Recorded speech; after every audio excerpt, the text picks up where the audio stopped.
There were 9 camps that you are now all familiar with, which were confirmed by our various intelligence agencies to be inhabited.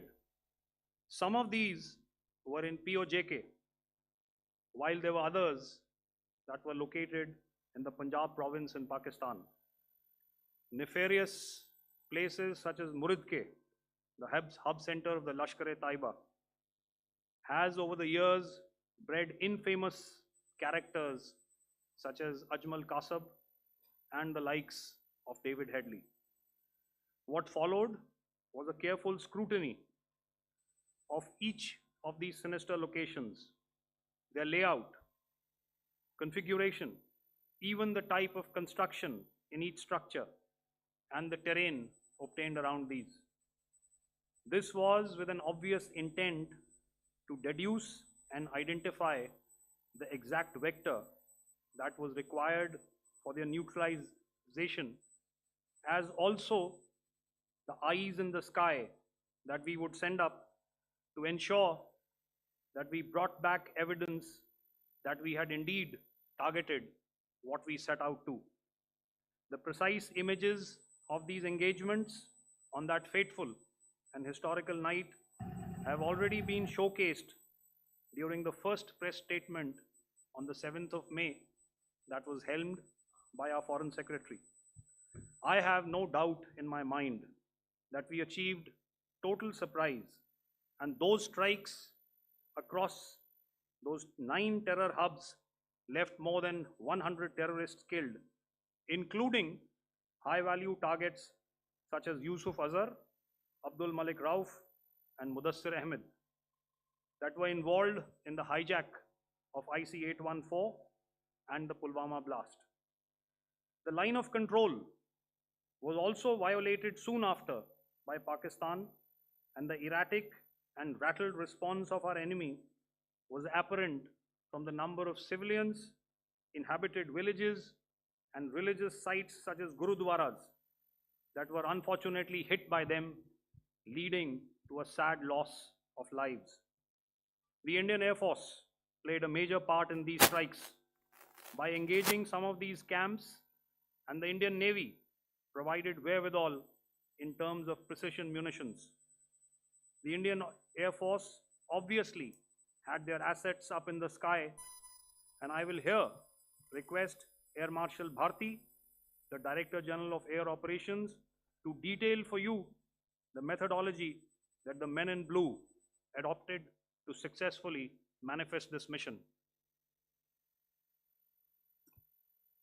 Thank you, Rajiv. A very good evening, ladies and gentlemen. It indeed is a difficult time that we have to come here like this and brief you.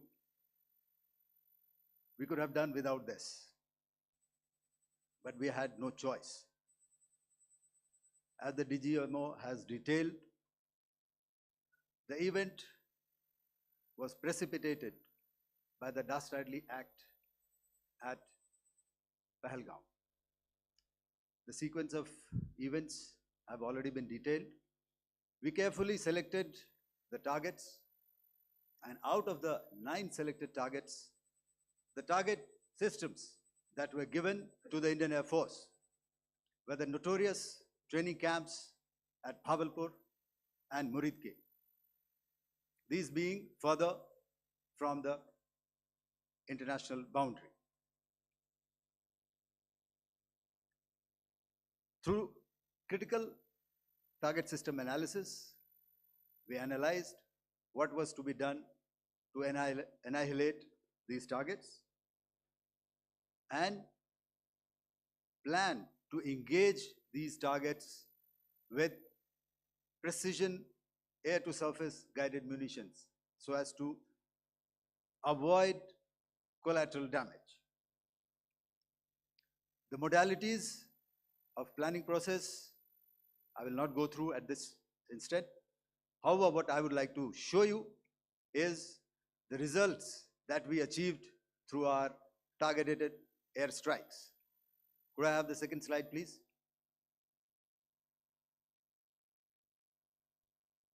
Yeah, change, please.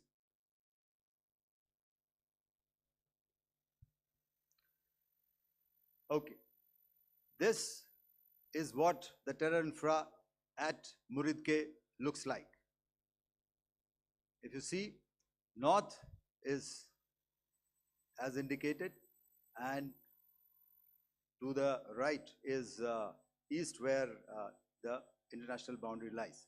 Could we have the next slide, please?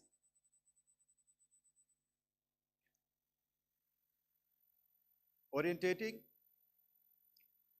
Just go back one slide. Okay. Please have a look at this red building, the series of buildings out here,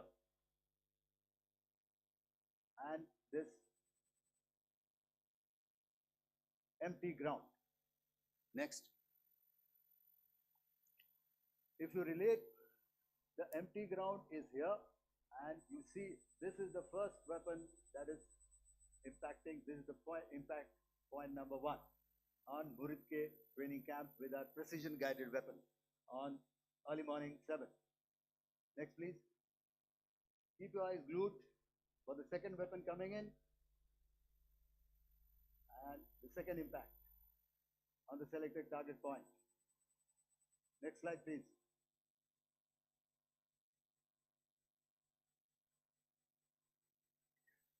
Third weapon, third impact. Continue. And fourth weapon, fourth impact. So through these targeted and precision targeting, we addressed the target at Muridke, which was the terrain infrastructure. Can you hear me? All right. Okay, I'll come closer to the mic. Now we go to the next target, which is the Bhavalpur training camp. Next slide, please. Okay, just wait. So the effect, if you see, the impact point, if I can point out, this is the impact point. The ammunition has gone through the roof and it has created a blast inside, the photographs of which you would have, all of you would have seen. And the red building, after that, there was this double-story building. It has been completely decimated by precision targeting. Next, please. The target system, which was in the north, a series of buildings. I'll show you how it looked. Next. Completely destroyed by our precision targeting. Next. Now coming to Bhavalpur, this is the target complex that we are dealing with, a fairly large target complex. So we had to carefully choose the points that we needed to address, which were high value and which would meet our stated objectives of eliminating the terrorists. I would like to draw your attention to this red canopy, and in relation to that, I would cover the targets. One target system is a series of buildings here, other one here, and other one out here. Next slide, please. This is how it looked before, and this is how the building looked after the impact of the weapon. And orientation in relation to this red canopy, you can see here. Next, please. Before, next, and after. The roofs have completely collapsed. Next. This is the target system. Next.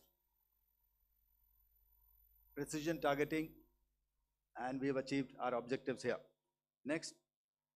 All right, so that was what we did on the 7th. Our objective was to address these two terrorist camps, and that we did with precision. And thereafter, we maintained a robust air defense posture, because remember, our objective was to target the terrorist and terrorist infrastructure, not any other infrastructure, not the Pakistani military, not the Pakistani any other infrastructure. So that is what we have maintained on the 7th of May. However, what we saw In the evening of 7th of May, we were saturated with a raid of Pakistani unmanned aerial vehicles and small drones. And these came in waves in our civilian areas, over our military installations, and all of them were successfully intercepted. Few of them manage to did manage to land. However, there was not much damage that they did. And we have our robust counter-US hard kill and soft kill systems which did the job. However, the difference here was that we had targeted the terrorists. The adversary now has targeted our civilians and the military infrastructure. So it had to be responded to. So in a quick and calibrated response, that very night, we struck their radar installations at Lahore and close to Gujranwala, the LYT installation, to indicate to him that we are ready, yet we do not want to escalate. Our fight was with the terrorists and not with the Pakistani military establishment. Thank you.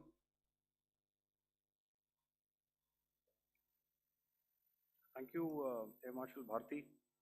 So, ladies and gentlemen, he's outlined operations not only on the night of 6th and 7th of May, when Operation Sindoor commenced, but also on the subsequent night. Being well aware and familiar with the congenital and impulsive nature of our adversary, and even though we did attempt to reach out and communicate our compulsions to strike at the heart of terror to my counterpart in the immediate wake of Operation Sindoor, the request was brusquely turned down,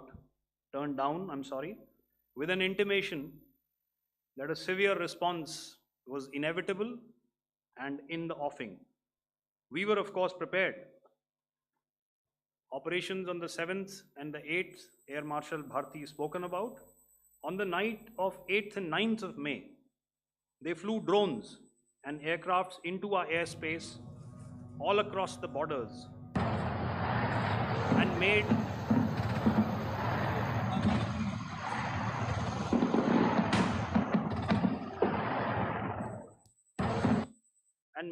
largely unsuccessful attempts to target numerous military infrastructure.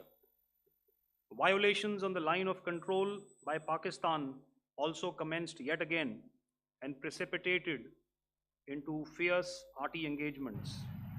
The air operations on the night of 8th and 9th of May, I'll yet again request the DG Air Operations to cover.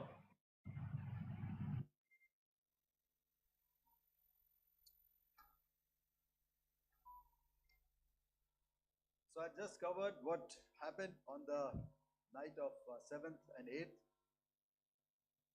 What we found that on the night of 8th and 9th, starting as early as 22:30 hours, our cities had a mass raid of drones, unmanned aerial vehicles, UCAVs, starting right from Srinagar, going down right up to Nalia. It was a mass raid in waves, and it was relentless. However, we were prepared, and our air defense preparedness ensured that there is no damage on ground or to any of the intended targets that the enemy might have planned for. The difference between 7th night and 8th night was that on 7th night, he sent in his Yeha class of UAVs. However, these UAVs can go some distance, they are armed. However, on the 8th, less numbers of armed UCAVs were there or UAVs were there, and more numbers of quadcopters, maybe for surveillance or just for harassment of civilians. This continued till midnight. Our air defense preparedness ensured that there was no damage on the ground, either to the military installations or to the civilians. However, the enemy had yet again shown that he wanted to up the ante and he wanted a fight, and we were up to the task. In a measured and calibrated response, we once again targeted his military installations, which included his SAM sites at Malirkant. This also included his surveillance radar sites at Lahore and close to Gujranwala. These were suitably addressed, and thereafter his drone attacks continued even till morning, which we countered, and during the daytime there was some respite. Here I would like to bring out another aspect. What we found was that while the drone attacks were being launched from somewhere close to Lahore, enemy had allowed his civilian aircraft to also continue to fly out of Lahore. Not only his own aircraft, but international passenger aircraft, which is quite insensitive, and we had to exercise extreme caution, even at the cost of some tactical disadvantage, to ensure that there is no damage to any of the civilian aircraft. And this was also brought out in our press briefing during the day. So I will now hand over to my colleague to cover the events of 9th onwards. On land, we also undertook certain measures such as deployment of air defense and electronic warfare assets to establish an integrated grid with the Indian Air Force, and I have seen and heard some of you wax eloquent about the benefits of such an architecture when it comes to negating and combating air intrusions. We also carried out deployment to include movement of our forces in the land, sea, and air domains. The night of the 9th and the 10th of May saw similar intrusions by drones and aircrafts. This time, there was a concerted effort to target airfields and some very, very important logistic installations, albeit yet again unsuccessful and denied gallantly and efficiently, I must say, by the integrated Indian Air Force and Indian Army Air Defense. We further strengthened our deployment and also initiated some pressure points to send a very clear and unambiguous message to the other side to desist from any misadventures on land. Some of the airfields and dumps saw repeated attacks in waves from the air. All were thwarted. The Pakistan Army has reported to have lost approximately 35 to 40 personnel in artillery and small arms firing on the line of control between the 7th and the 10th of May. What the other side had probably also not reckoned with was the speedy and precise turnaround and hit back by the Indian Air Force. And I will yet again ask Air Marshal Bharti to speak about these significant and game-changing strikes. I will thereafter request Vice Admiral Pramod, my colleague and Director General of Naval Operations, to tell us about some very telling naval maneuvers in the Arabian Sea that exerted pressure on the night of 9th and 10th of May. Over to you, sir. Commencing about 2000 hours, that is 8 p.m. local time, on 8th of May, several Pakistani unmanned aerial systems, drones, combat vehicles attacked multiple IF bases. These included Jammu, Udhampur, Pathankot, Amritsar, Bhatinda, Nal, Dalhousie, Thois, Jaisalmer, Uttarlai, Falodi, Nalia. These were almost simultaneous and they came in waves. All our AD guns and other systems were waiting for them. All these waves were neutralized by our trained crew using the air defense systems that they have, and also some of them were utilized using our legacy systems like Pechoras,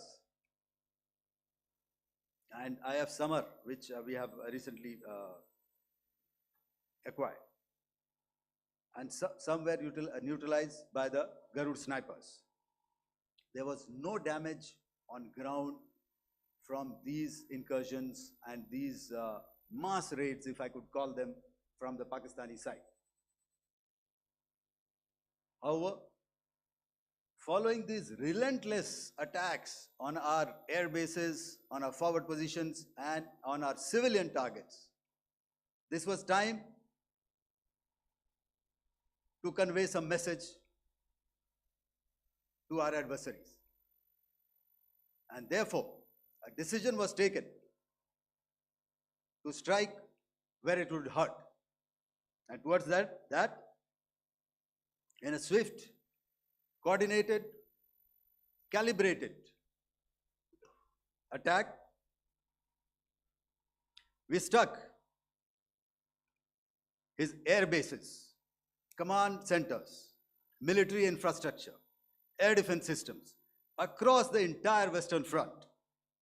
The bases we struck include Chaklala, Rafiki, and mind you, Chaklala is Islamabad. Rahim Yar Khan, Sakar, sending a clear message that aggression will not be tolerated. This was followed by strikes at Sargoda, Bholari, Jacobabad. We also struck the C2 centers at Murid, the UAE complex at Murid, Rafiki, radar at Chunia, which I will show you, Rahim Yar Khan airfield, and the unmanned combat aerial vehicle hangar at Sakar. I would like to reiterate here that we have the capability to target every system at these bases and more. However, it was only a measured response to instill good wisdom to our adversary to refrain from further escalation. IF response was directed only at military installations, avoiding civilian and collateral damage. I would now like to show you some of the effects that have been achieved as a result of our air operation.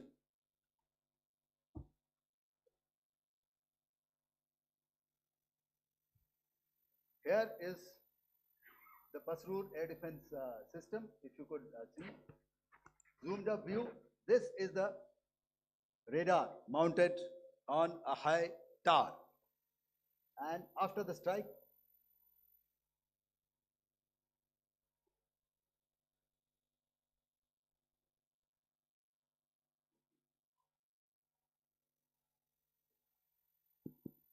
thank you.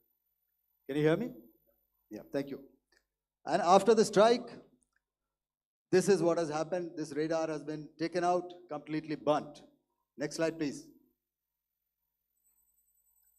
The Chunia air defense radar, which was taken out on 7th and 8th. This is the radar site. A blown up photograph, once again, on a tower. Not very clear, but what you see very clearly is the after effect after we have stuck. The radar head has been completely decapitated. Next slide, please. Arifwala air defense radar.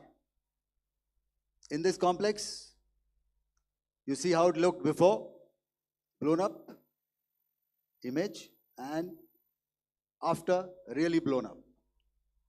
Next. Now coming to Sargoda airfield. Remember, this is one of their important airfields wherein they have a lot of assets, F-16s, other assets which they keep getting, training institutes. And we have stuck this airfield. It is not, if you zoom in here, then one impact point here on the runway and second impact point of our weapon, precision weapon on the runway. And if you see this blown up, repairing going on. Same here. Next. Rahim Yar Khan. This is the area we have struck. A deep strike out here, and one complex here. So this is how it looked before, and the same. You see a big crater, another crater here, and this complex, after strike, neutralized. Next. Chaklala Airfield, Noor Khan, once again a major air base, a lot of their logistic assets out here. This was the chosen complex that we intended to strike and convey a message. Next slide, please. This is how it looked before, and this is how it looked after our strike. Next. Sakar. We chose the radar site at Sakar. This is the radar site, and after it was struck, this is the aftermath, completely burnt out. Next, please. Aircraft shelter. This is how it looked before the strike, and this is how it looked after the strike. The roof of the buildings completely caved in and burnt. Next. Bolari Airfield, aircraft hangar. This is how it looked before, and this is how it looked after the precision strike. Next. Jacobabad, aircraft hangar, and this is how it looked after. Next. So what I'm trying to convey here, ladies and gentlemen, is to start with, our fight was neither with the Pakistani military nor with anybody else who's there on the other side. Our fight was with the terrorists. We neutralized the terrorists that we selected to be neutralized, and thereafter, we only maintained the air defense posture. However, we were relentlessly pounded by waves after waves, night after night, by his UCAVs, by his drones, and by his other unmanned aerial systems. And that left us with no choice but to retaliate, and yet our retaliation was calibrated, it was graduated, and it was proportionate. Thank you.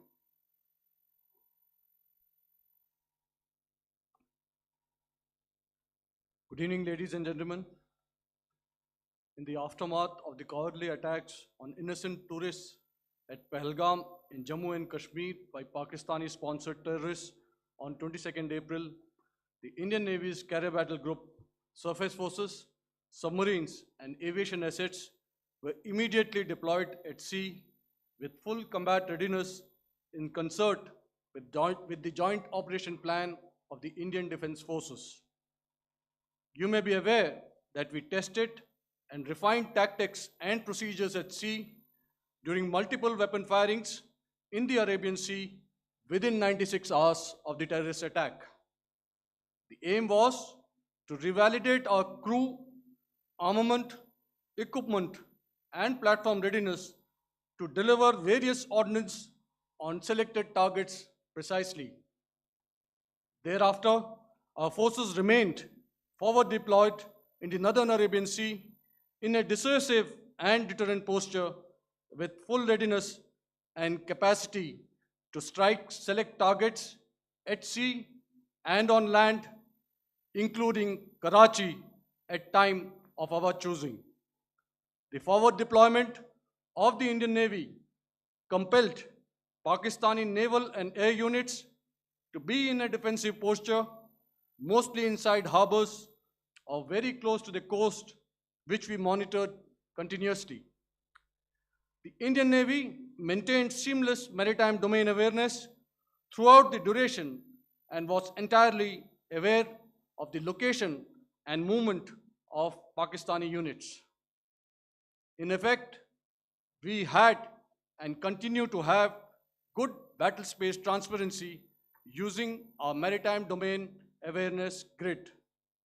As you are aware, our response has been measured, proportionate, non-escalatory, and responsible from day one. Accordingly, the calibrated approach considered all options, including the ability of the Indian Navy for offensive action from and at sea. As part of this escalation control mechanism, the application of force by the Navy was planned in a synchronized manner in coordination with the Army and Air Force, the highlight being teams from the three services working closely in an integrated manner. Along with the kinetic actions by the Indian Army and Indian Air Force, the overwhelming operational edge of Indian Navy at sea contributed towards Pakistan's urgent request for a ceasefire yesterday. As we speak, Indian Navy remains deployed at sea in a credible deterrent posture to respond decisively to any inimical action by Pakistan or Pakistan-based terrorists. Thank you. Samno Varna, Jai Hind. Now I'll hand over to Director General Military Operations for further proceedings.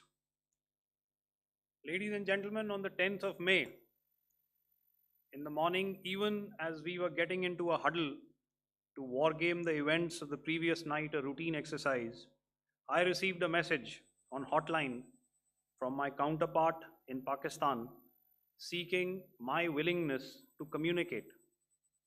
Since our initial aim was to strike at terror camps, and all our actions in the subsequent days were in response to the intrusions and violations by the Pakistan Air Force and its army, it was decided that I would indeed speak with my counterpart. You are already aware, I've seen it being covered on national television, that my communication with the Pak DGMO was conducted at 15:35 hours yesterday and resulted in cessation of cross-border firing and air intrusions by either side with effect from 1700 hours 10th of May, after he proposed that we cease hostilities. We also decided to further speak on the 12th of May, that's tomorrow, at 1200 hours, to discuss the modalities that would enable the longevity of this understanding. However, disappointingly, and must I add, expectedly, it took only a couple of hours for the Pakistan Army to violate these arrangements by cross-border and across the line of control firing, followed by drone intrusions across the expanse of the Western Front through last night and in the early hours of the morning today. These violations were responded to robustly and dealt with as they must be.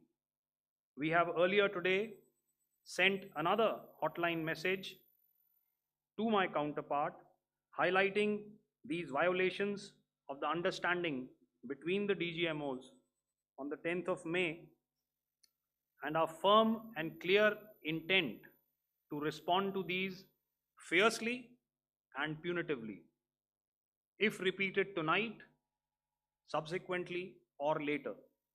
In this regard, I must inform all of you that the Chief of Army Staff has earlier today conducted a security review and has granted full authority to our Army commanders for counter actions in the kinetic domain in case of any violation by Pakistan. In the end, I pay my solemn homage to my 5 fallen colleagues and brothers from the armed forces and civilians who have tragically lost their lives in Operation Sindoor. Our hearts go out to the bereaved families, and we express our solidarity to them in this lifetime and beyond, at this grave juncture in their lives.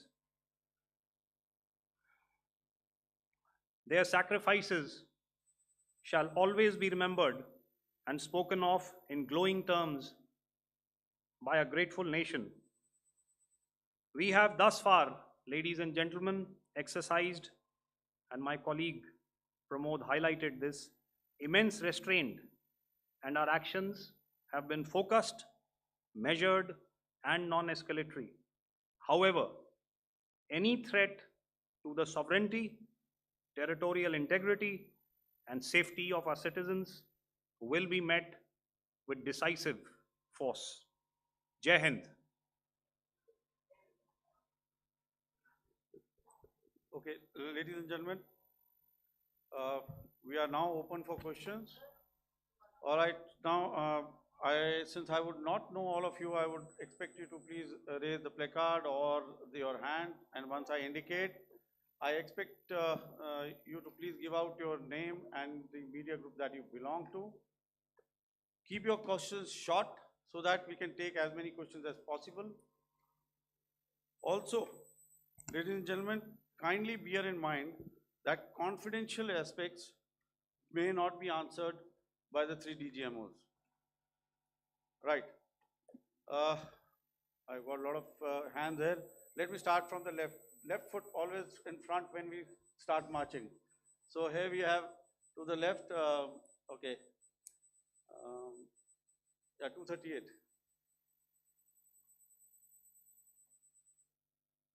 Hello. So this is Manas Pratimhuyan from PTI, Press Trust of India. So the understanding that was reached yesterday on stopping the military operations and actions, was it for just 3 days? And what would be the cost escalation if there is violation of this understanding by the Pakistani side? And my subsequent question would be that we have a kind of ceasefire agreement with Pakistan that was finalized in 2003. So will there be some kind of similarities in frameworks between the two kind of understandings, 2003 ceasefire agreement and the current understanding on stopping military operations?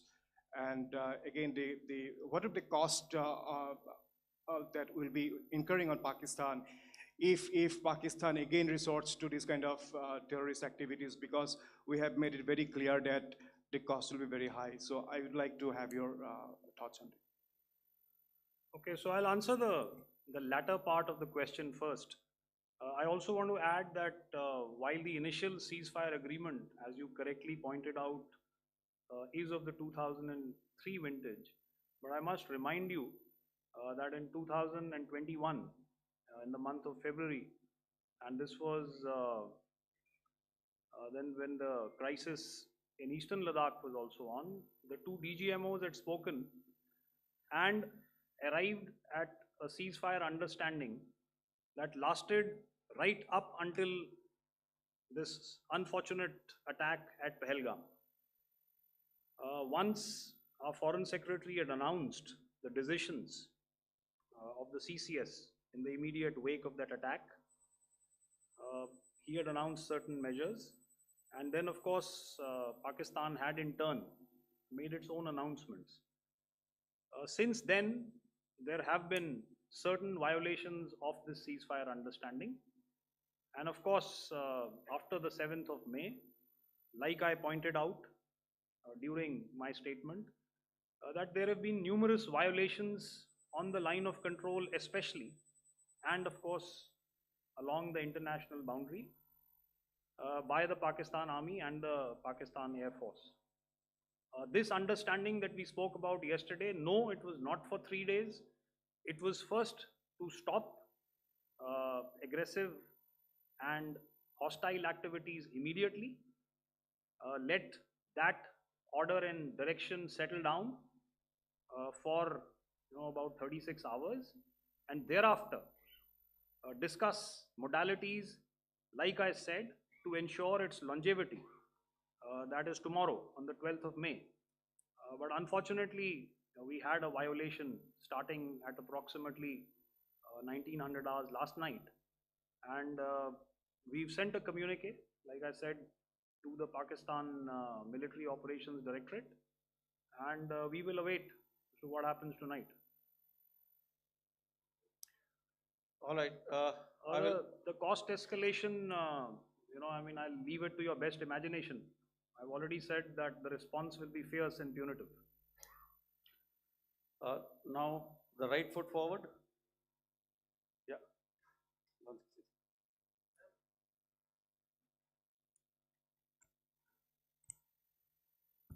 Sir, I am Ajit Dubey from ANI, sir. Sir, my question is that you talked about the loss of lives to the Pakistan army, that was around 35 to 40 kills secured by the Indian army. Sir, can you tell us what would be the total loss of life to the Pakistan army in both army and air force attacks, sir? And how good was the performance of the BrahMos, Scalp and the S-400 during the operations?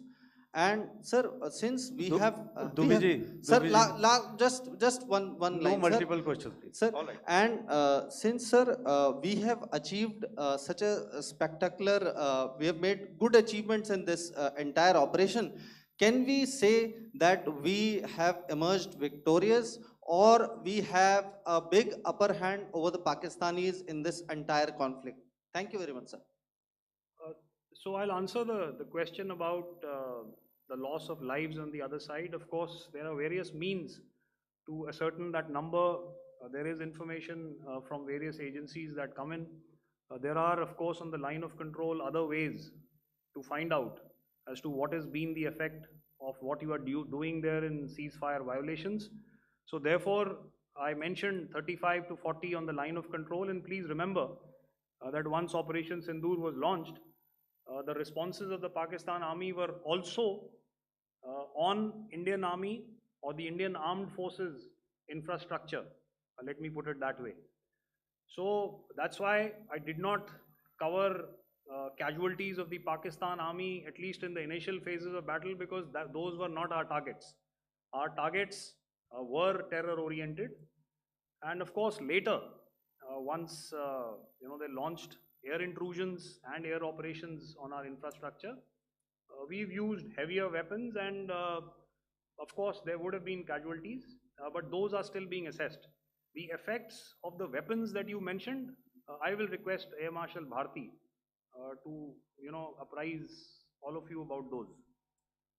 Good evening, Mr. Ajit. How are you? Ajit, okay, you're meeting after some time. I never mentioned about any of the weapons that we used. Check. Okay. What I was saying, that I never mentioned of any of the weapons, the caliber that we used. All right, so we'll leave it at that. Those are matters of operational details which I would not like to go into. But suffice to say that whatever methods and whatever means we have chosen, it had the desired effects on the enemy targets. How many casualties? How many injuries? Well, to start with, our aim was not to inflict casualties, but in case there have been, it is for them to count. Our job is to hit the target, not to count the body bags. And the last part of your question, I wonder if you read out the tweet on ADGPI at midnight once we'd done what we had to in Operation Sindoor. And that's credit to my friend here on the left. Justice has been served, Ajit. That is all that I will say. Ajit, I'll request you to, refrain putting words into his mouth. All right. Yeah, I'll come back to the left. 147. Sorry, 47. No, 47. Did I see it here or? Yeah. Good evening, gentlemen. Sorry, 147, I saw it there. Sorry. Yeah. Since I've already said 147, start please. Hi, sir. Good evening. This is Shivam Patel from Reuters News Agency. Thank you for giving me the opportunity. My question, sir, is how many military targets did Indian Armed Forces strike in Pakistan in response to the attacks from Pakistan? How were these targets selected? And how many troop casualties have been there in total on both sides, if you give details? Thank you. I'm sorry, where are you? I haven't spotted his. He's to the right. Okay. Can you just repeat that for me, please? Sure, sir. So my name is Shivam Patel. I'm from Reuters News Agency. My question is, how many military targets in total did the Indian Armed Forces strike in Pakistan in response to the attack from Pakistan? How were these targets selected? And how many troop casualties have been there on both sides, if you can? So you're speaking of the targets that I mentioned in the wake of the attack at Pahalgam, right?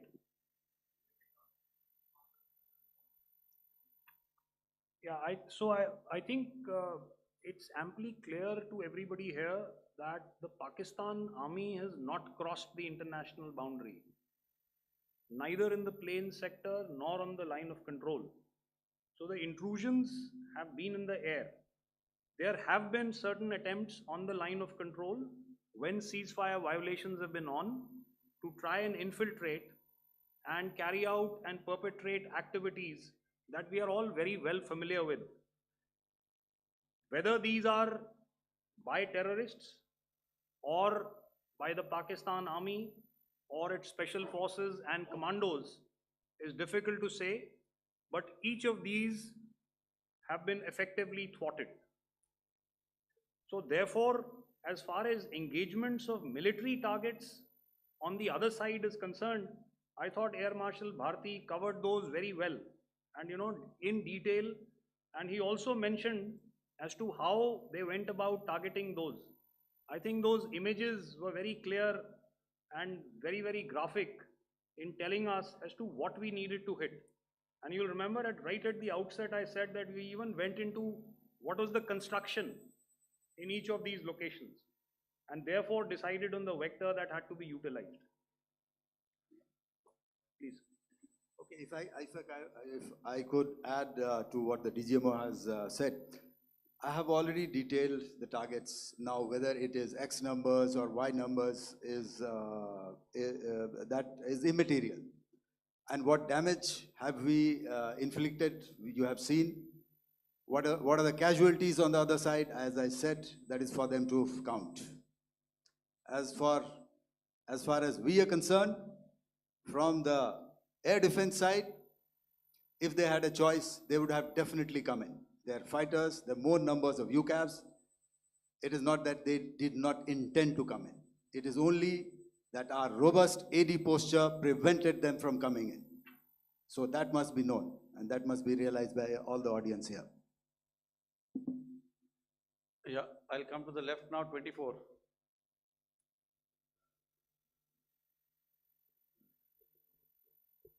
Good evening, sir. This is Anuvesh Rath from Z.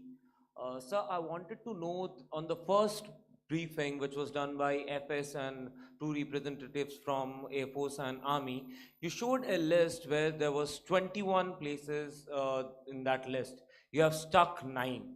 Are more operations going to be held? Is Operation Sindoor still on? And the second question, thank you, sir. Thank you so much. And also, I want to congratulate all three of you for a fantastic operation that you guys have done.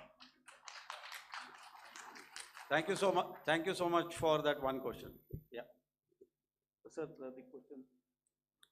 Unfortunately, Rath, is that your name? I'm sorry.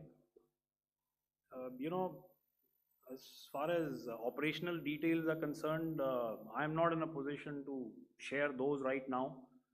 But I think I'll take a cue from Pramod. He said towards the end that the Indian Navy is still in a posture that is deterrent. And I have already made it very clear towards the end of what I said that it's only a couple of hours ago that the Chief of Army Staff has carried out a security review, and he's authorized our Army commanders to deal with violations of any kind from across the borders in a manner that they deem fit. So again, to reiterate, the response will be fierce and it will be punitive.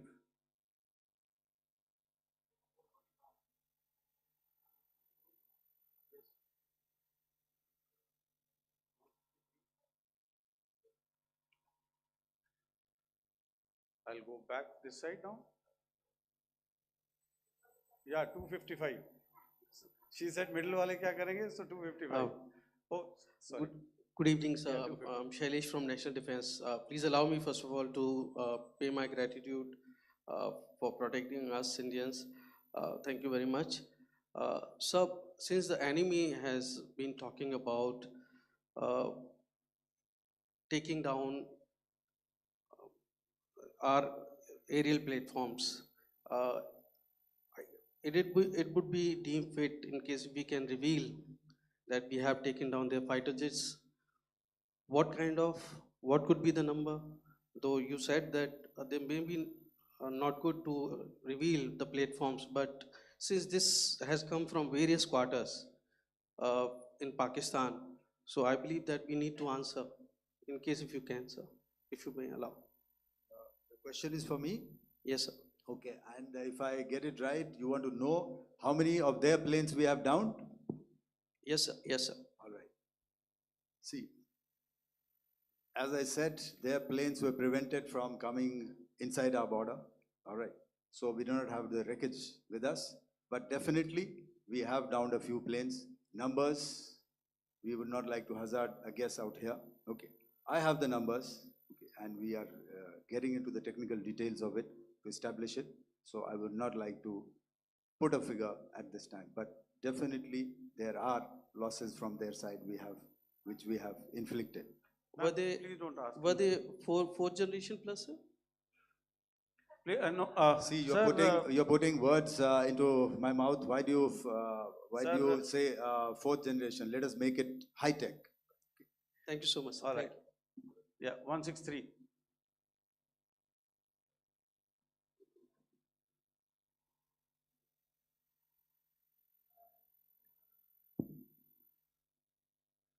तो मैं मंजीत नेगी हूँ आज तक से। मेरा सवाल ये है कि इस पूरे ऑपरेशन में जो आतंकी ठिकानों को निशाना बनाया गया, क्या नंबर्स कुछ बता सकते हैं कितने आतंकी मारे गए? कुछ नाम सरकार, मतलब कुछ नाम मीडिया में आए भी हैं जो बड़े उसके मास्टरमाइंड थे। और एक सवाल जो आज एयरफोर्स ने भी एक ट्वीट किया कि ऑपरेशन सिंदूर अभी जारी है और सरकार की तरफ से भी कहा गया।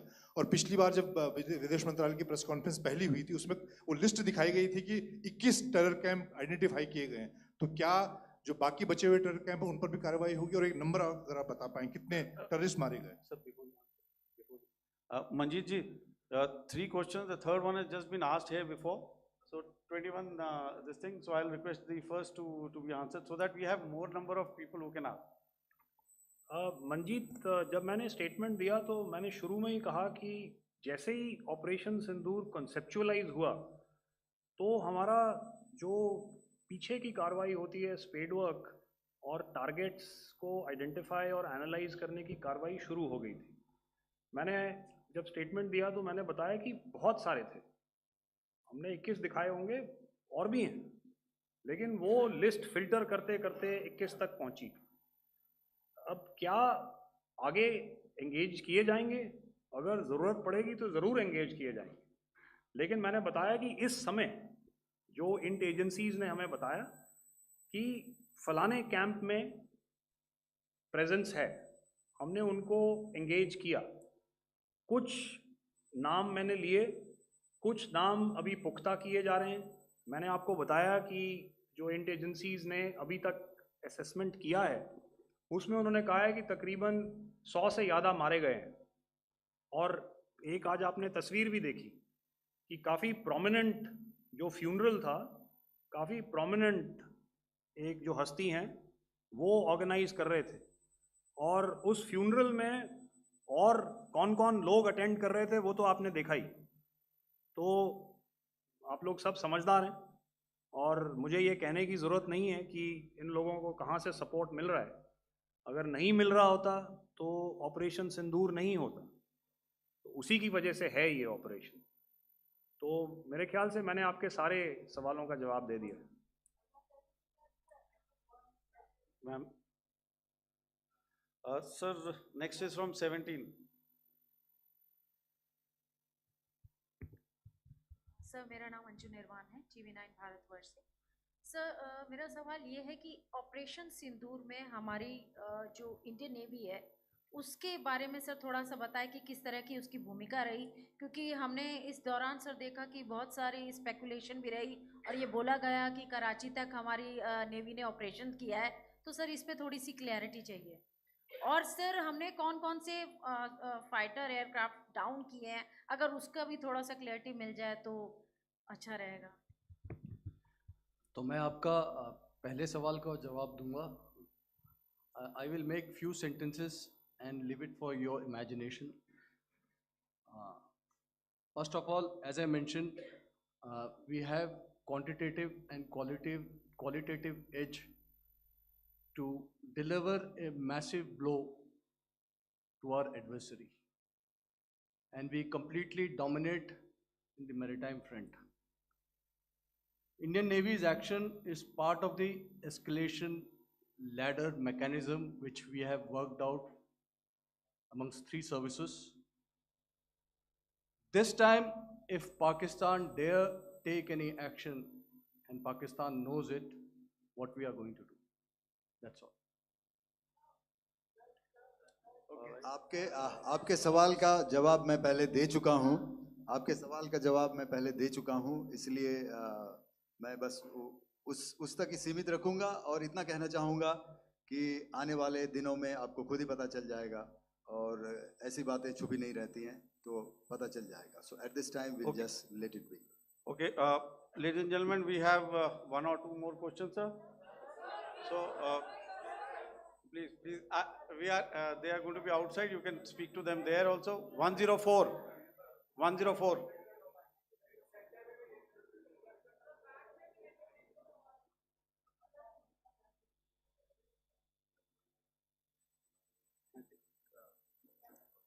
Yeah, ask. Sir, Dinaka with the Hindu newspaper. Are you surprised that you got this question? No, sir. Look. Sir, can you give a number of assets we lost, because there's been a lot of speculation going on, international media writing a lot of things about our platforms, including Rafales. I mean, Pakistan claiming that a Rafale has been downed, etc. Can you put that question to rest and clarify on that?